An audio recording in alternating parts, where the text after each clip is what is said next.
Bonjour et bienvenue à tous dans cette nouvelle vidéo. Aujourd'hui, nous vous parlerons d'un phénomène de plus en plus grandissant dans notre société, l'empoisonnement.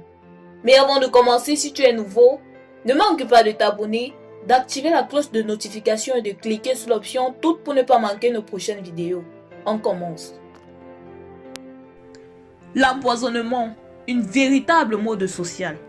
Il ne se passe plus une journée sans que des cas d'empoisonnement soient décriés. Ce phénomène est devenu une véritable mode sociale pour des individus sans foi ni loi et en manque d'inspiration avec comme véritable activité la privation de la vie de ses congénères. Les raisons et les motifs de ces empoisonnements sont aussi farfelus et saugrenus. L'on se demande bien le bénéfice de l'empoisonneur aigrit-il de l'empoisonné qui décède généralement. Au banc des accusés, plusieurs causes sont évoquées. La jalousie, la rancœur. La jalousie, elle provient de l'incapacité à ton coutume de le dire. C'est une émotion malsaine qui anime l'empoisonneur. Si au départ cette jalousie permettait de se surpasser, de fournir des efforts dans le travail, aujourd'hui, lorsque quelqu'un est jaloux de vous, la solution est vite trouvée. Un ticket facile et gagnant pour l'au-delà. Obtenez une promotion aujourd'hui dans votre travail. Si vous ne faites pas attention, l'un de vos collègues validera votre ticket. Mariez-vous ou alors décidez de le faire, l'un de vos proches vous donnera le ticket gagnant. La rancœur. Elle provient des frustrations emmagasinées, des frustrations de tous les niveaux de la vie. Sinon, comment expliquer qu'un enfant de 10 ans, de classe de cours moyen première année, ait empoisonné toute une salle de classe, y compris sa maîtresse, en mettant du poison dans des bonbons qui ont été consommés par ceux-ci?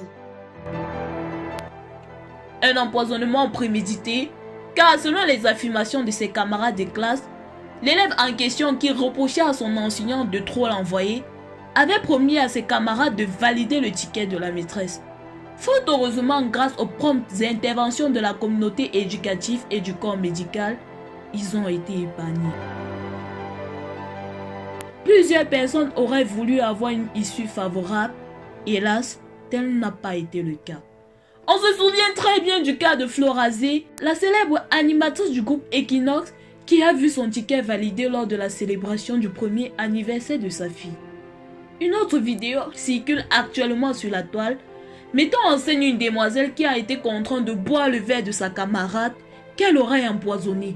Et quelques secondes plus tard, elle s'écroule au grand drame de la foule et des curieux. Combien de vies ont été brisées à cause de la jalousie, de la rancœur et qui ont abouti au poison? On garde toujours en mémoire cette demoiselle qui est partie des États-Unis pour venir célébrer son mariage avec sa famille et a fini 6 pieds sous terre. Des exemples comme ceux-ci sont légion et retentissent comme une sonnette d'alarme. Il vous revient donc d'être vigilant et attentif afin de changer de paradigme et d'en créer de nouveaux. Laissez-nous en commentaire ce que vous pensez de cette situation et à très bientôt pour une nouvelle vidéo.